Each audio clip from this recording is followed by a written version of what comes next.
The Deputy President Rigathi Gachagua is a man that has won admirers and haters in equal measure, coming out as a man with many battlefronts to contend with.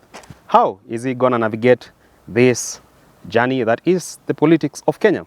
And will it be for his best interest or the interest of the many who've come at his side as his allies and supporters?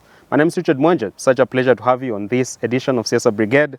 And of course, I'm joined by none other than yours truly, Herman Manyora, the only name in the world of political analysis. Great to see you, sir. Thank you, Richard. Quite a sad week. Yes. Do you know why? No. The world's oldest known person has actually passed on. That is a lady, a nun, Catholic nun called Lucille Randon at 118 years. 118. 118. You say you're a young boy. Do you think you'll be around for that much? My grandfather was 120. I could get to 125 or more. Was he in the... 118. There are Kenyans here, 118. There are Kenyans who are more than that. Are you sure? Of course. The National Bureau of Statistics doesn't have such figures. No. We only listen to what people put in the Guinness book. But there are Kenyans here who are old. Are you optimistic you'll be around for that long? Of course, of course, of course. What's the secret then? Because you're looking younger by the day. It's okay. I know. It's in our genes also. We live long. Mm-hmm. Yes. Nothing special, no secret ingredient? I'm just starting life. Also, don't forget that the new definition of old age, old age starts at 80 now. That is old age. The new definition. World definition of old age starts at 80. Don't usipate kijana wenyewe wanza kumuita mzee. Interesting. Okay. Interesting. So let's delve straight into today's conversation. And you're talking some of these stumbling blocks that seem to be aligned in the path of Rigathi Gachagua when it comes to his political future.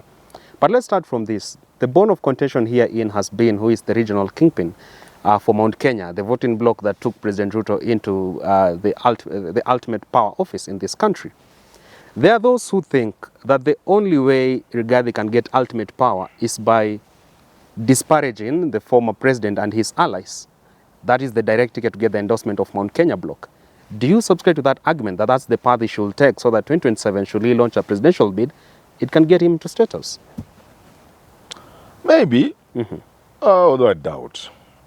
I don't think Rigathi Gachagua can get to power by attacking Uhuru.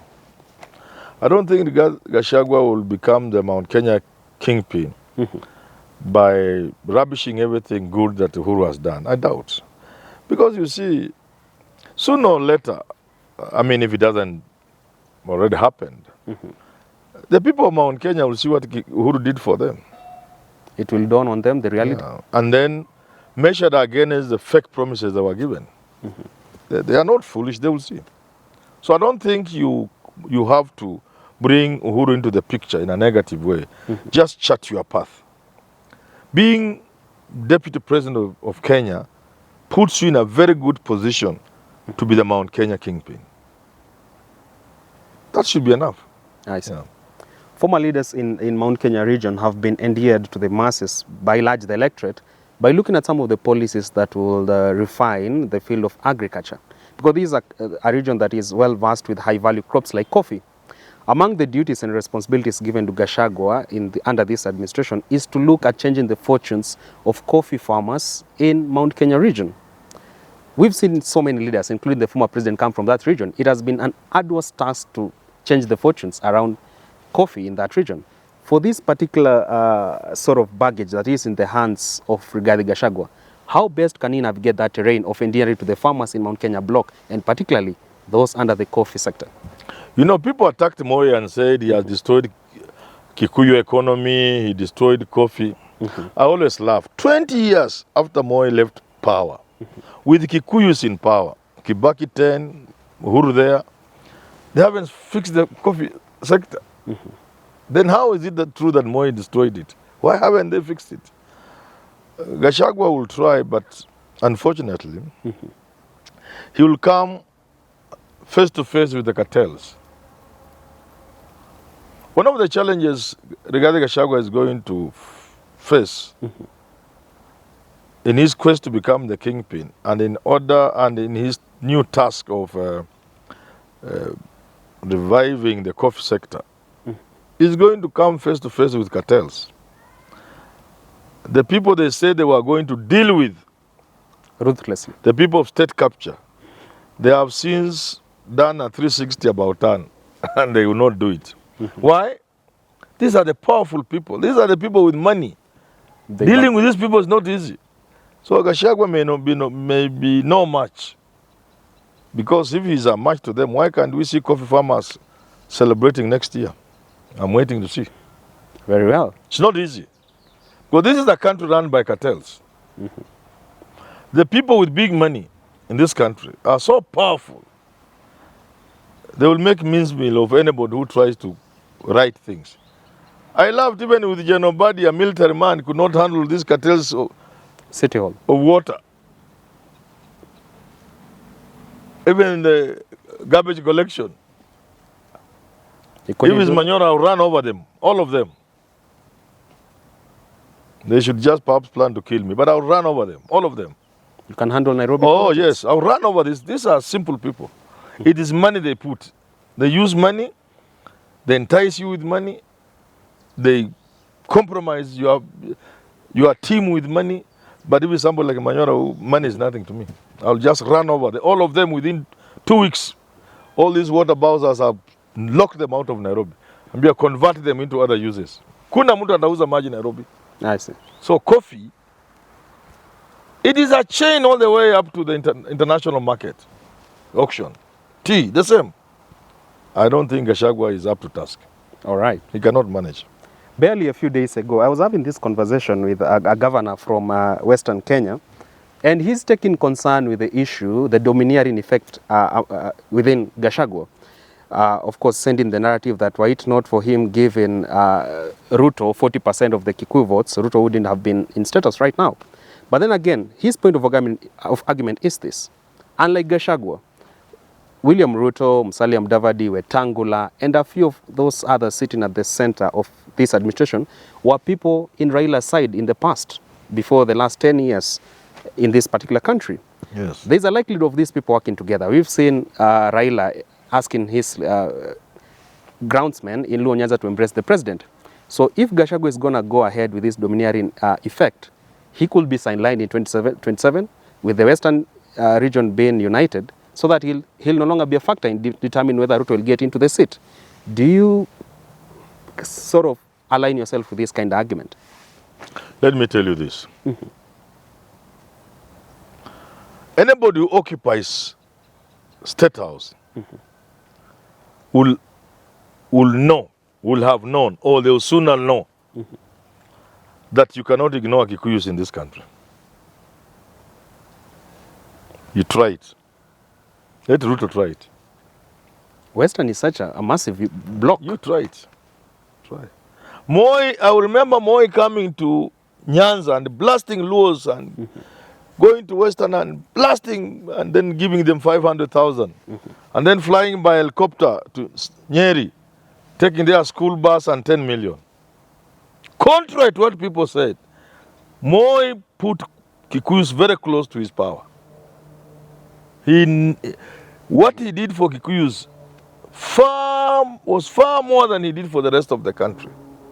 Because he realized, and that goes even to Jaramogi Oginga Odinga, the Kikuyus are so strategic in this country that if in your political journey you think you can ignore them, my friend, you get into problems.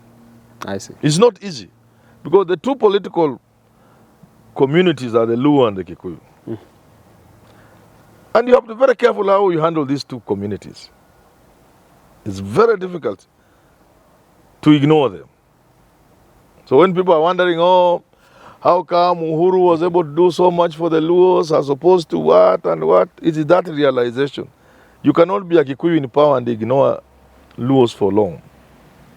You cannot be a Kalenjin in power like Ruto and think you can ignore the Kikuyus. You'll pay for it. Very well. Yeah. They have the muscle. When Kibaki's government almost collapsed, when he rubbished the MOU with Raila Odinga and the rest, it is the Kikuyu business community, businessmen, it's the Kikuyu money that managed to have people from Kanu, Kinakoecha and from Kisii, Fort people, to come and stabilize Kibaki's government. If it was somebody else, without the Kikuyu big money, Kibaki would have left government after 2 years. He would have left State House. But the Raila has realized, even if you try to challenge Kibaki through a vote of no confidence, he had already gotten in Kanu and Kisses and Kalenji, some people. It was very difficult for you to manage Kibaki. Equally, if Ruto today tries to play with them, they can use their muscles and connections to weaken your government and even to get you out of power. I see. Yeah. So I don't think that's the direction Ruto will go. He's not a fool. He cannot. Moreover, Ruto complained about the treatment received from the president. How would he, and he has mentioned it, how would he now be the one to mistreat his deputy? He cannot dare such grounds. It will not even pay. Therefore, people are just creating issues where none exist. Ruto will work with Gachagua.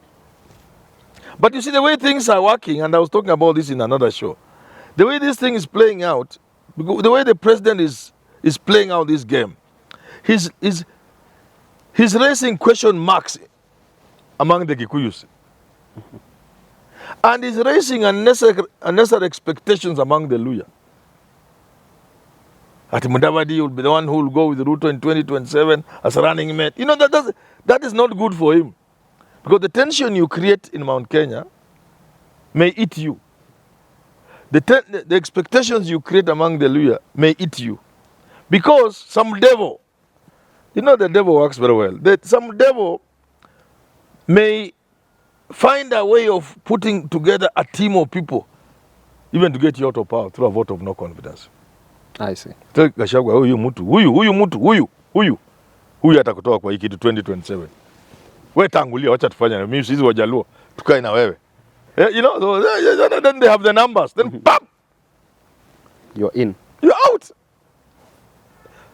So the president should not court disaster for nothing. All right. Let him not create unnecessary competition between Mudavadi and Gachagua.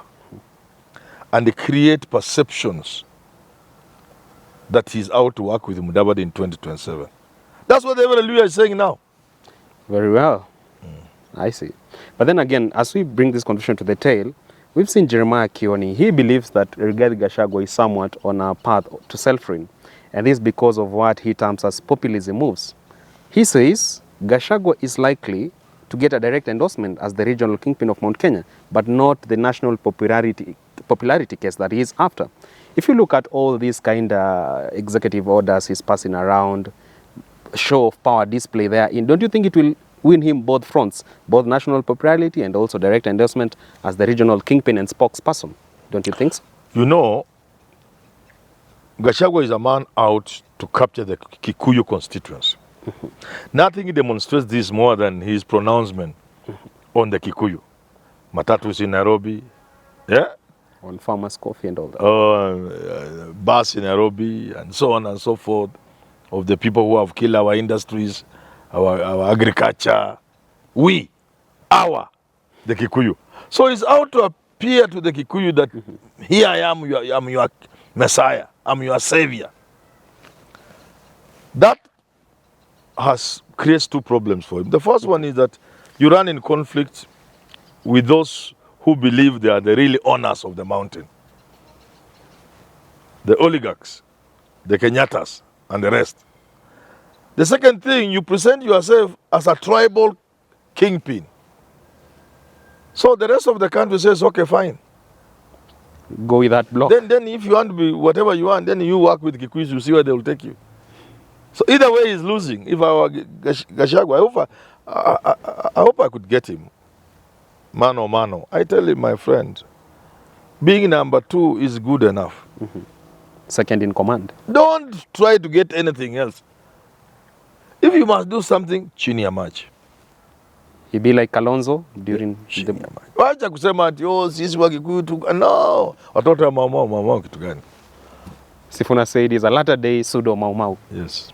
And you believe so? No. Gachagua is my friend, he's a good man.